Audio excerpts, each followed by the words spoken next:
70,000 people are projected to attend today's Super Bowl in Arizona. And with that comes a heightened risk of trafficking. So I wanted to share this report I saw from PBS with you guys. And before we do that, please subscribe to my channel for more updates on true crime and advocacy. Big sporting events also can have a darker side that isn't talked about much publicly, a notable rise in local sex trafficking.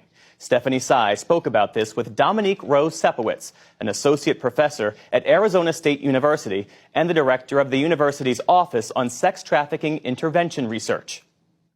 Dominique Rose-Sepowitz, thank you so much for joining the News Hour. We've all seen the ads in the airport bathrooms, heard the public announcements warning about sex trafficking with sex trafficking helplines. It seems like there's a lot of public awareness these days around this issue. Is it true that sex trafficking actually does increase during the Super Bowl? What we found in Arizona and in New York and in California when the Super Bowl has traveled is indeed there is a lot of sex trafficking. So in our research, we have found that the buyers that are looking for people to purchase for sex, whether they're children, adults, trafficked, not, are mostly local people. So the people that celebrate these big events and a bigger, broader market of victims being brought to town are actually local people. And there are more of them around an event like the Super Bowl?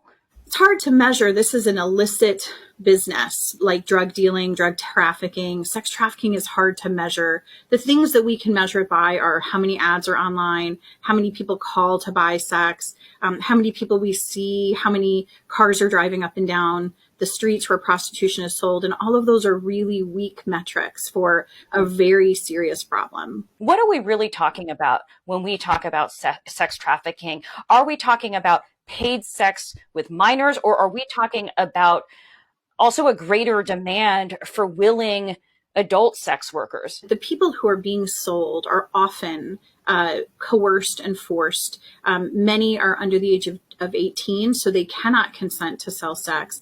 And those who are over 18 initially may have said it was okay. They fell in love with the person who's coercing them. They got talked into it so they could make some money for drugs. But almost always we find that people withdraw their consent, and that withdrawal is met with violence. So one of the important pieces is who does a trafficker target? Who is being bought and sold? And the vulnerabilities that we see is very similar across the board. They're mostly women from the research we have. They're mostly people whose families are disconnected. And so I can say to moms out there, watch your kids, be smart, look online, see what people are doing.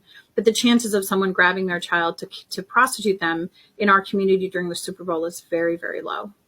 Dominique, one of the criticisms I've heard is that it's a myth that there is not increased sex trafficking during the Super Bowl. And in fact, what could end up happening is police officers criminalizing sex workers who might be in a position to choose that line of work and not be exploited. It's a really difficult paradox that we have. Prostitution, selling sex is illegal in Arizona. I think it's a balancing act, especially as a social worker. I believe that people should be able to do whatever they want with their body. But what we do know from the research in Phoenix, those who are arrested for prostitution at some point during their engagement with the criminal justice system identify as being a victim of sex trafficking. So if 1 out of 10 says, I'm independent, I'm on my own, and 9 out of 10 say, I'm in trouble, I need help, somebody give me a pathway out. It's a difficult decision, I think, for people to decide. And I can say that in the Arizona community, we are really paying attention to the 9 out of 10 who say I'm a victim of trafficking and I need someone to give me a pathway out. Given all the mobilizations that you're talking about ahead of this weekend's Super Bowl, what do you expect will happen? I think that there will be a number of traffickers. I think the traffickers should pay attention and know that law enforcement is paying attention, that the community is activated, that we're looking and helping. And I really think we're going to see a pretty massive set of events that are arrest-based. What I would love to happen is for us to talk about this in our kitchen tables, at our while we're watching TV, on school buses, in our cars as we drive kids to school.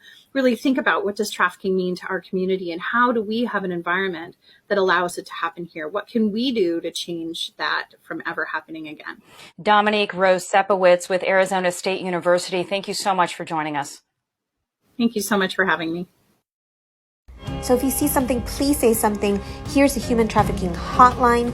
And once again, if you learned something today, please subscribe to my channel for more advocacy